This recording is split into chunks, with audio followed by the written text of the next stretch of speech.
जिस प्रकार से उनका आज जो बॉडी लैंग्वेज था वही बता रहा था कि कितनी बुरी तरह से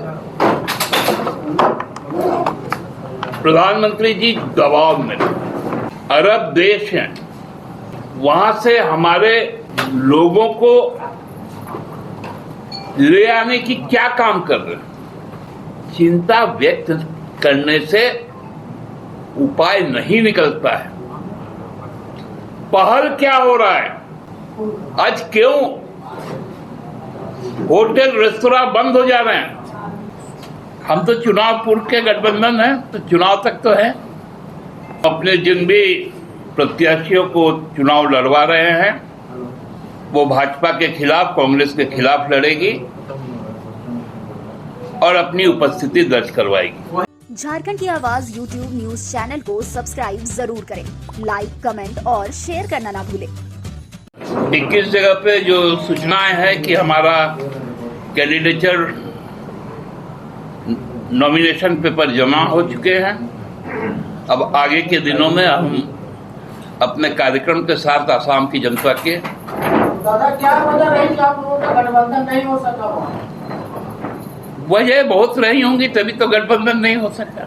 अब वो तो चुनाव के बाद फिर देखेंगे कि क्यों नहीं हो पाया। दादा क्या गठबंधन मजबूती से रहेगा ना? हम तो चुनाव पूर्व के गठबंधन हैं, तो चुनाव तक तो है। दादा गठबंधन नहीं हुआ। ये जो है कल प्रभारी जी बोले हैं, हम लोग से बातचीत हुई थी, वो बोले कि आप जहां पर क्षेत्रीय या लोकल दलों से जो गठबंधन कर रहे हैं या साथ में चुनाव लड़ रहे हैं वो बीजेपी का बी टीम है, इससे फायदा बीजेपी को ही होगा। इसको आप कैसे देखते हैं? देखिए,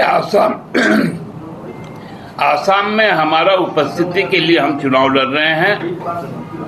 हम अपने जिन भी प्रत्याशियों को चुनाव लड़वा रहे हैं वो भाजपा के खिलाफ, कांग्रेस के खिलाफ लड़ेगी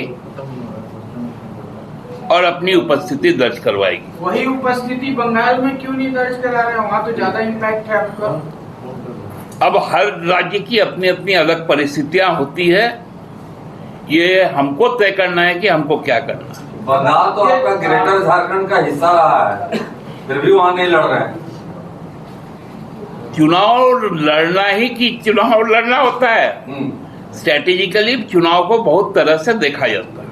दादा, आसाम में झारखंड मुक्ति मोर्चा के चुनाव लड़ने से किसको फायदा होगा? बीजेपी को, कांग्रेस को? आसाम में झारखंड मुक्ति मोर्चा।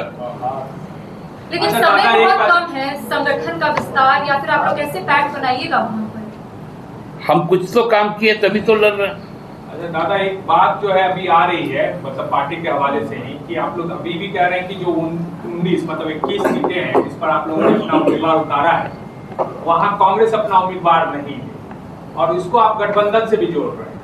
मतलब गठबंधन के लिए ये सही होगा कि कांग्रेस जो है वहाँ उम्मीदवार ना उतारे। अब देखिए, कांग्रेस स्वतंत्र पार्टी है, कांग्रेस अपना निर्णय लेगी। हम लोगों ने अपना निर्णय लिया।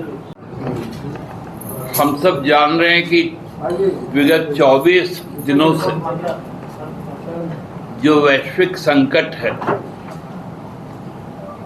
उस पर आज प्रधानमंत्री जी का नींद टूटा और 25 मिनट उन्होंने लोकसभा में अपना संबोधन दिया। हमको लगता है कि देश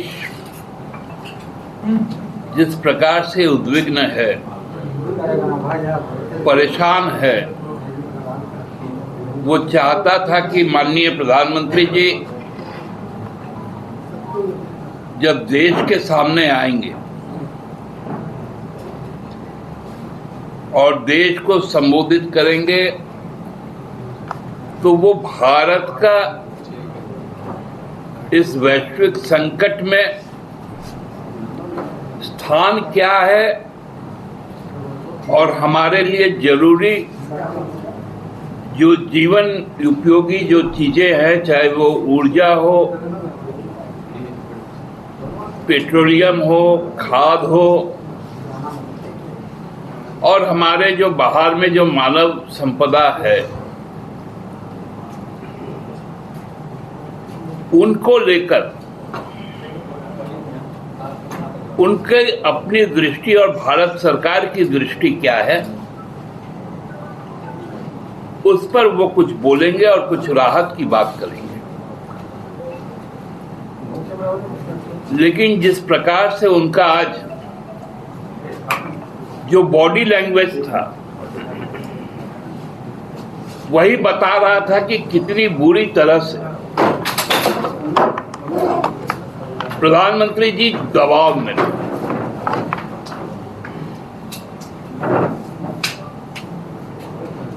चौबीस दिन लगा माननीय प्रधानमंत्री जी को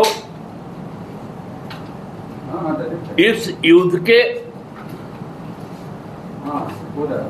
को कंडेम करने।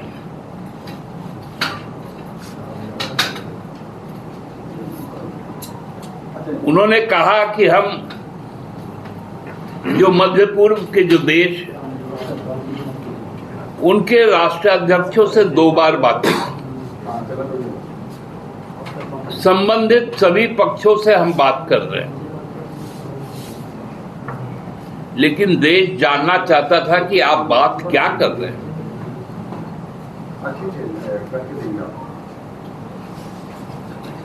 आपके बात का नतीजा क्या हो रहा है?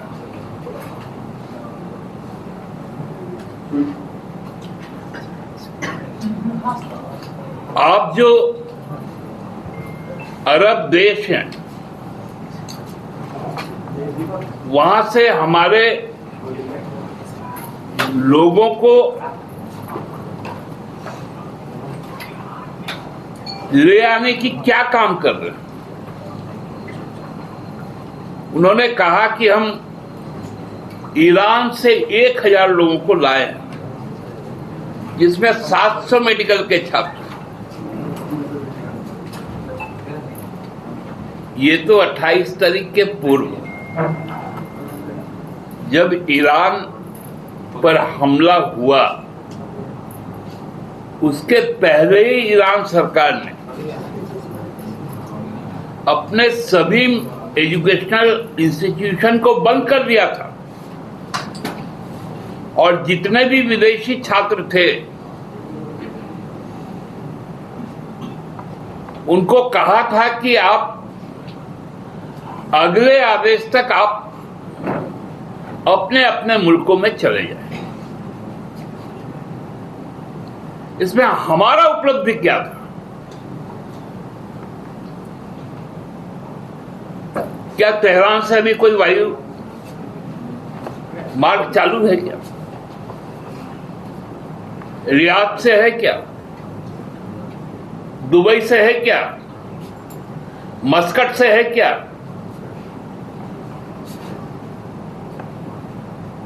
जहां हमारी सीधी उड़ानें, कहीं से भी हमारा हवाई रूट चालू नहीं।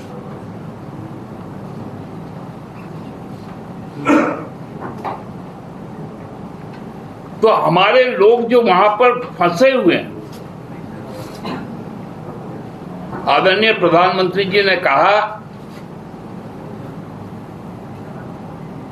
कि मैं उनकी सुरक्षा को लेकर चिंतित हूं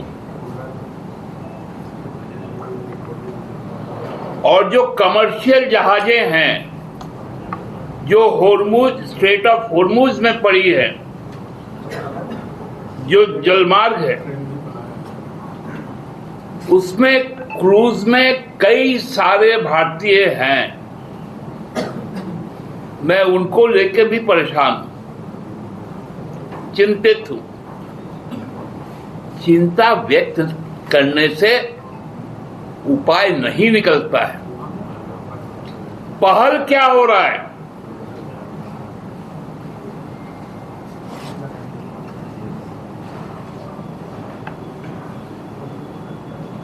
ईरान के साथ साथ इजराइल और अमेरिका का कंडेम क्यों नहीं हो रहा है?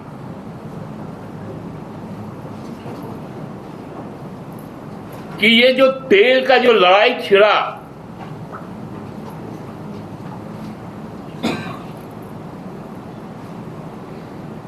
आज मैं सुन रहा था प्रधानमंत्री जी कि एथेनॉल हमारे लिए बहुत बड़ा साधन बनने जा रहा। आपने उस पर बैन लगवा दिया था, क्योंकि गडकरी जी ने जब उस पर पहल किया तो आपने उसको रोक दिया। अब आप बायोगैस की बात कर रहे हैं।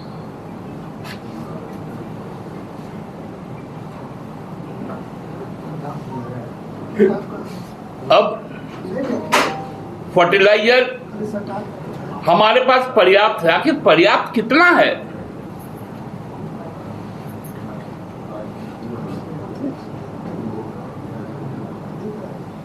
आज क्यों होटल रेस्तोरां बंद हो जा रहे हैं? वहां सिलेक्टेड मेनू हो गया।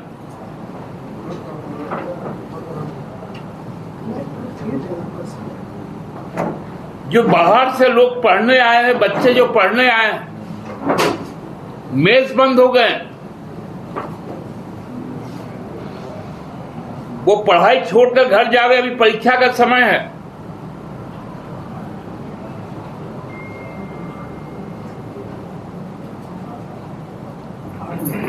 तो ये परिस्थिति के लिए जो आप तैयार नहीं थे या आपको खबर नहीं थी, तो उसके लिए क्या जिम्मेवार इस देश के लोग हैं? आपको अपना नेता चुना, आप 160 देशों की यात्रा करते हैं, आप विश्व गुरु बनते हैं, विश्व की सबसे बड़ी पार्टी के नेता है। तो ये केवल भौकाल भरने से काम नहीं चलता है। प्रधानमंत्री जी, ये देश मजबूती के साथ सरकार के साथ खड़ी है, लेकिन एक शर्त, जनता को विश्वास मिले, पारदर्शी तरीके से बताएं कि हमारे लिए जो चुनौतियां हैं, उन चुनौतियों के लिए हमको तैयार होना है। ये चुनाव को देखकर ना बोले, हकीकत देश के सामने रखे कि यदि ये लड़ाई अगले 1 माह तक यदि चली, अगले 30 दिन तक यदि चली, तो फिर ये देश कहां खड़ा रहेगा? इस पर भारत सरकार अपना व्हाइट पेपर, जिसको हम लोग कहते हैं श्वेत पत्र, उसको जारी करे। बहुत बहुत धन्यवाद। दादा।